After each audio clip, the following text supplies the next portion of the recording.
Well, we could talk about Scientology, but let's talk song. This song is actually an audience request by Christoph Donat, who wanted me to sing and analyze Black Hole Sun by Chris Cornell by Soundgarden. And it was a lot of work. I hopefully did the song justice.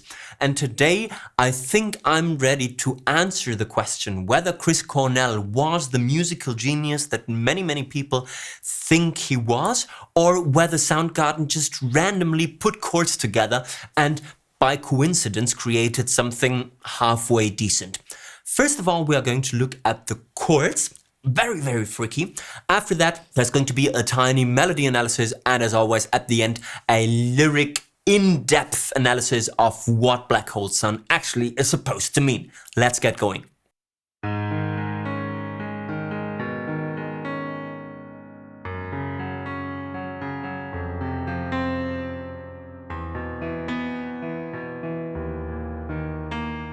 In my eyes indisposed, in disguise as no one knows, hides the face, lies the snake and the sun in my disgrace. Boiling heat, summer stench, neath the black the sky looks dead. Call my name through the cream and I'll hear you scream again. Black hole sun, won't you come and wash away the rain? Black hole sun, won't you come, won't you come, won't you come? Start a rain, cold and damp, steal the warm and tired friend. Times are gone for honest men, sometimes far too long for snakes. In my shoes, walk and sleep, in my youth I pray to keep. Haven't sent hell away, no one sings like you anymore. And black hole sun, won't you come, wash away the rain? Black hole sun, won't you come, won't you come? Black hole sun, won't you come and wash away the rain? Black hole sun, won't you come, won't you come? Black hole sun, black hole sun, won't you come? Black hole sun, black hole sun, won't you come? Black hole sun, black hole sun, won't you come?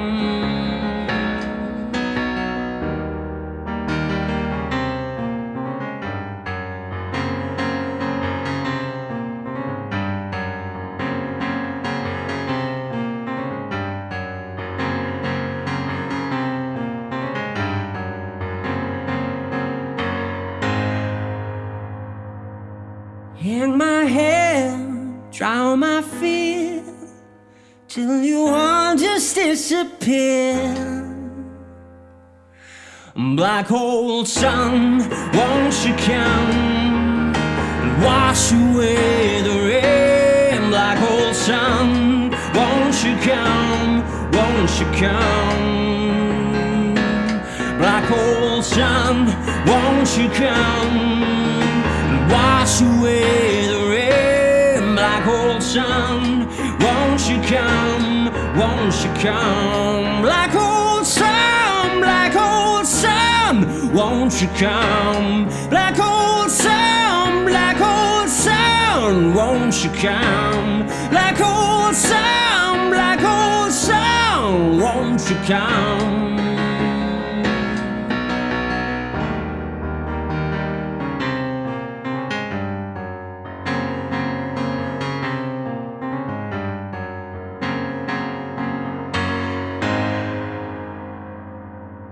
The verse chords are already a pain in the ass. Let's look at the verse chords. A flat minor with B in bass, G flat, F minor, E major, E flat sus, A flat with G in bass, A. This is the verse chords. We instantly see that diatonic and functional harmony goes out of the window completely.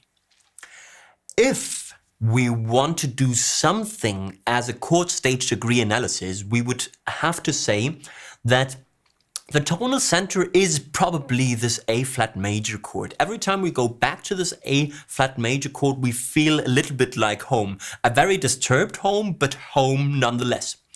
Then this would make the A flat, of course, the 1 major chord, followed by the 1 minor chord.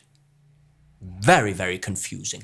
After the 1 minor chord, we find a flat 7 major chord. After the flat 7 major chord, we find a 6 minor chord. Then there is a flat 6 major chord. Then one version of a 5 chord, this E flat sus, that then actually dominates towards something. Dominates towards the 1 chord, the A flat. And then we do A flat with G flat in bass, so probably with flat 7 in bass, and we end the progression on the A chord that is the flat 2 major. This is super, super, super freaky. However, it's not completely random, and if we look at the individual chord stage degrees, we can see that the chords are either taken from A flat major, A flat Ionian, or A flat Aeolian, A flat minor. So only those 2 modes define the general feel of the verse, and with the 2 first chords we already introduced this. 1 to 1 minor means we are ready to blur the lines between major and minor, which is what Chris Cornell does throughout the verse. So sometimes flat 7, for example, is taken from the Aeolian world. Then we've got the 6 minor. That is a clear relative minor to the 1. So this is quite interesting because no, it's not random, but it's unusual because it's a mixture between Ionian and Aeolian.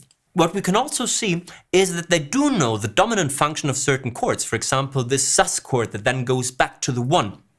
And also, and this is very, very, very brainy, even of the flat 2 chord that's at the end. This is that A major chord in A flat major. I don't want to go into detail too much about it because that would mean that you don't have to buy the songwriting course.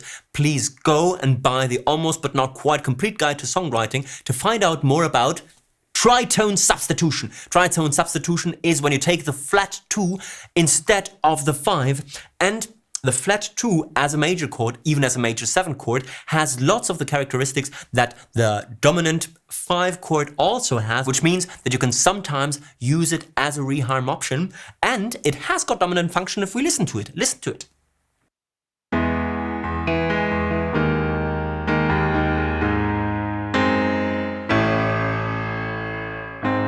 So this wants to go there, strangely. Flat 2 chord that is exactly that. Very, very strange. And again, there is dominant function that they do know about. Is it coincidence? Is it genius? We can't really know. But what we see is that by either brains or intuition, they made the right choices to transition between one part and the other. One more thing that I want to say about the verse is because there are no clear functions that do define the chord progression, there has to be something else defining it. And in my opinion, chromatic movement plays a very important role. Let's look at the chord progression again, this time paying close attention to chromatic movement inside.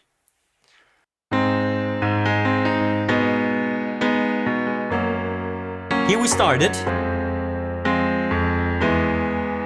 See what happens in the bass? So we go from G flat to F minor to E to E flat. The bass defines where we're going. If there is no functions like subdominant function, dominant function, tonic function, then there has to be something else defining it. In that case, it's the chromatic baseline. Quite interesting. Next, let's look at the chorus chords. The chorus chords are E, E flat sus, A flat with G flat and bass, all of those we knew from the verse, and even in the correct order, this is the second half of the verse progression. But then we go to what looks like B major, but isn't B major, because in the context of A flat, this has to be a C flat major chord. Then we repeat this, but this time we don't land on the A, but instead we go to D flat major. Now, there are different ways to leave this chorus depending on what's next. And what we can see when we look at the different ways, which we are going to do in a sec, is that they do know perfectly what they're doing, and again, use dominant function where necessary. If we look at the basic outline of the chorus, we can see that it's a development of the second verse half. So starting with this E major chord, we do a lot of things that we do in the second verse half, only that the end of the progression changes depending on what's next. So in the middle of chorus number 1, we land on this C flat major. Why C flat major? Because by enharmonic equivalent, the B major is the secondary dominant to the next chord, which is the E major chord. So we've got dominant function here. Listen to it.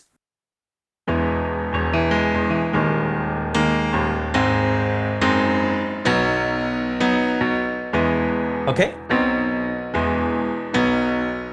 To E is dominant function.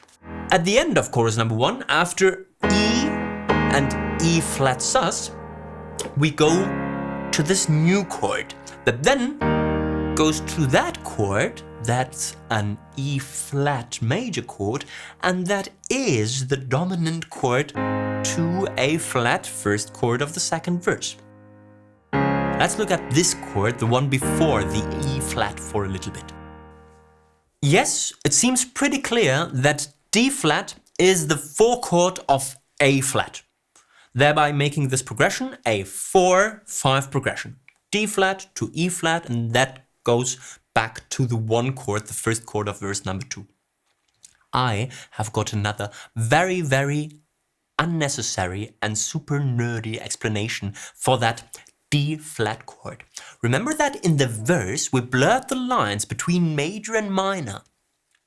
Now let's think for a moment that we are in the key of A flat minor, A flat Aeolian. We now try to find the relative major key to A flat minor, and we go to, sorry about that, C flat major.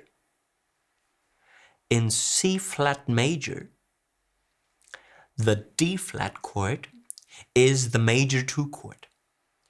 In C flat major, the D flat chord is the Foo Fighters chord. And every time that I play that chord, I have to think Foo Fighters, because it's not 4-5, although it is, but instead it's Foo Fighters chord 5. Listen to the Foo Fighters feel of that chord.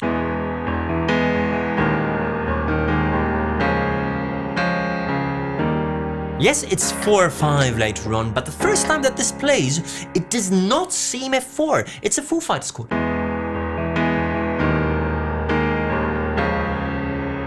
I don't know if you hear what I hear, and I don't know if I'm completely stupid.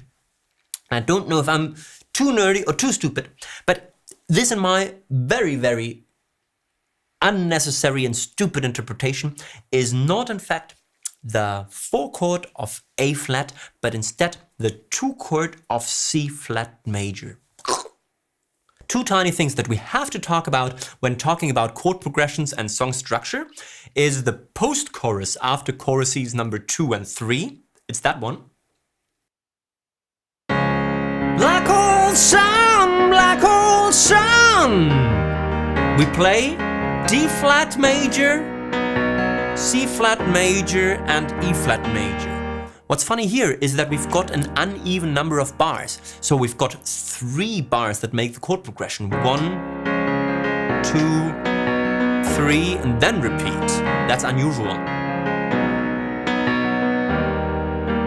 Of course, playing those 3 major chords that we already know, but structuring them in a very, very funny way. Another thing is this instrumental part. I don't know if it's a solo, probably not. It's just this instrumental breakdown that I can only emulate very poorly here on the piano. It's that one. So we've got this riff line. And what we land here is very, very interesting because this is a G flat chord, but with the sharp 11. Very, very cool. Sounds very broken.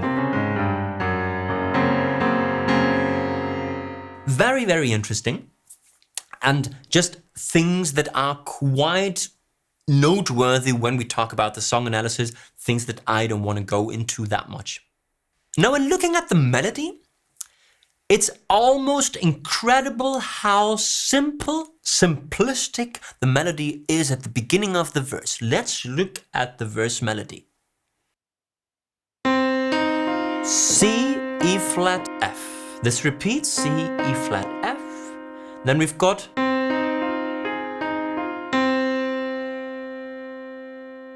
the first verse half consists of 4 melody notes only. Those 4 melody notes are part of the A flat pentatonic. Now, where we earlier broke all the boundaries between major and minor, this is super, super easy and super clear.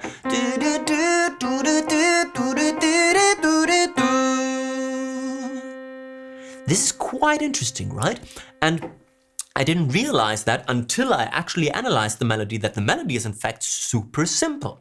Second half of the verse is a bit different, but still follows certain rules and structures.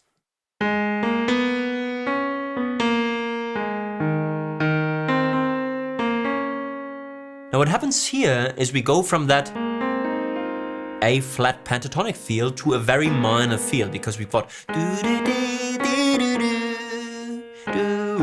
go back to major, and that secondary dominant that we're landing on, or actually tritone substitution. So what we do here is we basically outline the chords. It's the fifths of the chord.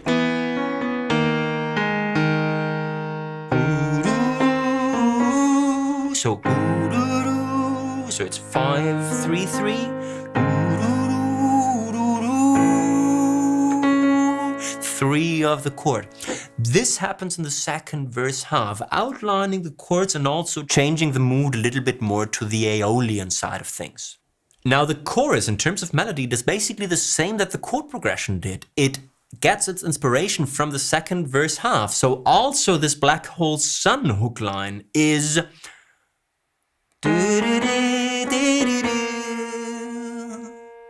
and now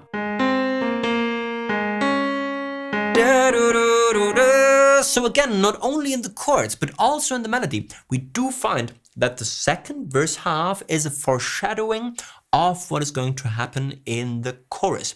Now, what song is that uses this same motif? What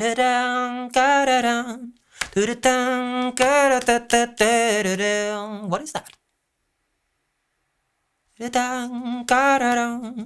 the Billie Eilish video, I said that she created a totally new melody. And this is something really strange, because usually you hear motifs that are from somewhere totally different and that make sense in a new context. And I think Black Hole Sun is one of those examples. It's an 80s upbeat something, but I don't really... Now ain't this interesting that the chord progression is so complex, almost chaotic, while at the same time the melody is super simple, pentatonic or outlining the chords.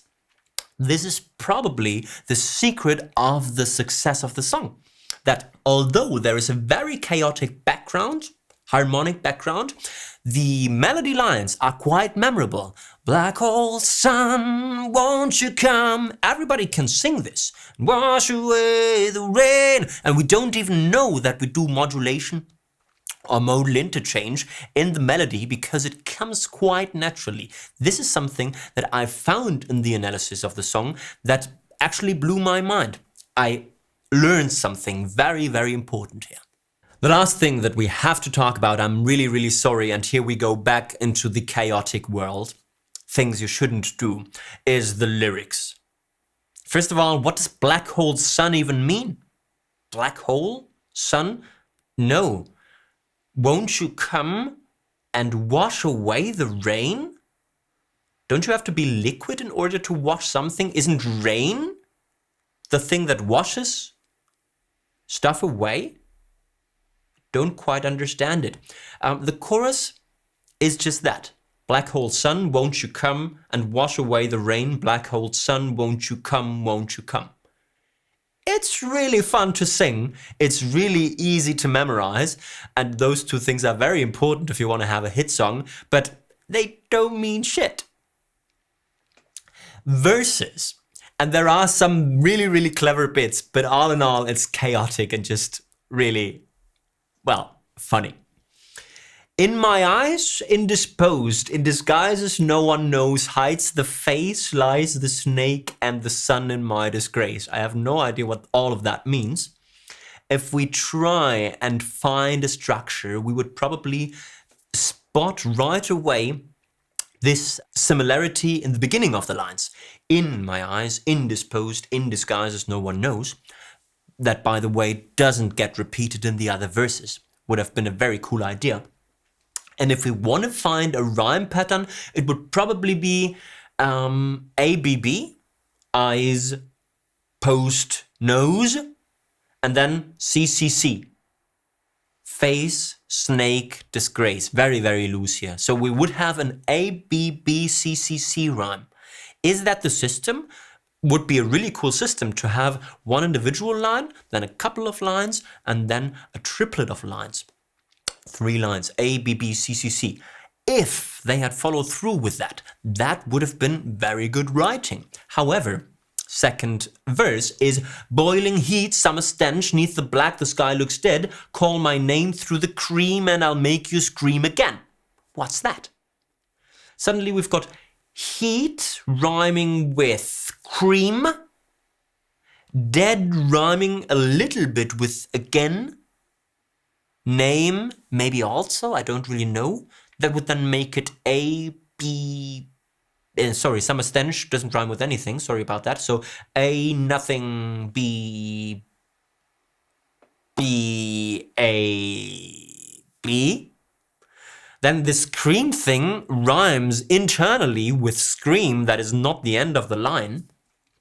This is very chaotic. Again, it doesn't mean a single thing. Really, really cool words after each other. Boiling heat, summer stench, neath the black, the sky looks dead. Call my name through the cream and I'll hear you scream again.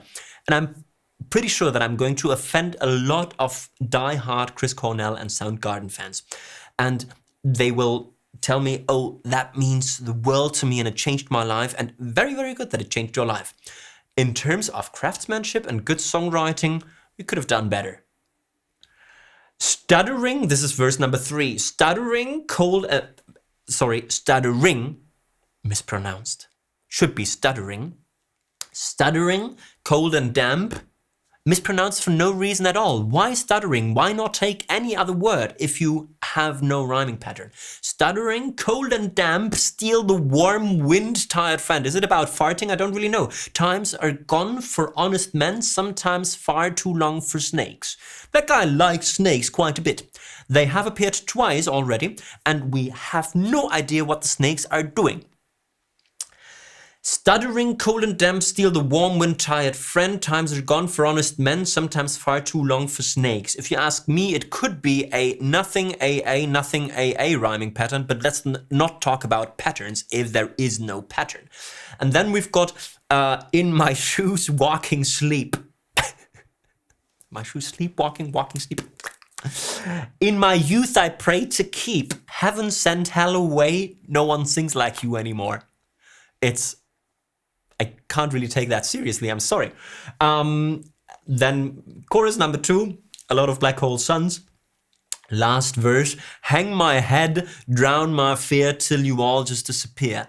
Actually, this is the strongest verse because it's very, very powerful in its imagery, and it leaves us hanging there. It's only half a verse that then goes directly into the chorus, and we actually can identify with the words. Hang my head, drown my fear till you all just disappear. Now here we clearly are in the semantic world of depression, of maybe alcoholism, drown my fear, of serious stuff that gets ridiculized. Is that a word? I don't know. That gets ridiculized in the earlier verses with all those snakes slithering around. So hang my head, drown my fear till you all just disappear. It's very powerful, especially at the end, and especially in the way that Chris sings that. And then the last chorus kicks in. Very, very strong verse. The only strong verse, if you ask me. As I said, the first verse wants to establish cool things.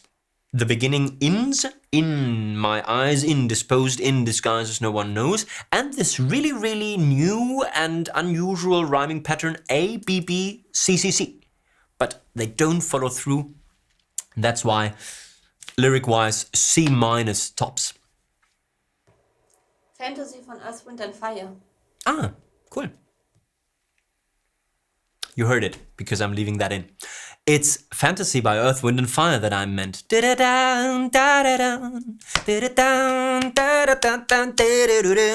Black hole sun, won't you come? Black hole sun, won't you come? Right? Everybody now will think of the one song when listening to the other. I guess. And Christoph, I hope that I did the song any justice. I guess we were able to answer the question musical genius or random chords. It's neither the one thing nor the other. It's very, very good intuition and maybe even sometimes intentional use of secondary and actual dominant chords in a very, very confused context. The lyrics, in my opinion, and a lot of people are going to challenge me on that. The lyrics, in my opinion, are the weakest bit of the song. There is some very, very interesting things in the harmony and in the melody to look at. If you liked this video, please make sure to like the video, to actually give me the thumbs up down there, to press the subscribe button, to leave me comments, also challenging me and saying, no, you're wrong. Chris Cornell said this and that in the interview. I don't know interviews. I only listen to the music and try and analyze that. Comment if you want me to analyze your favorite song, maybe songs that I don't even know yet that I can maybe make a reaction video to, then do the cover and the analysis the way that I like to do them. I guess we've talked song. You can talk about Scientology now, but don't. In my eyes, indisposed, in disguises no one knows, hides the face.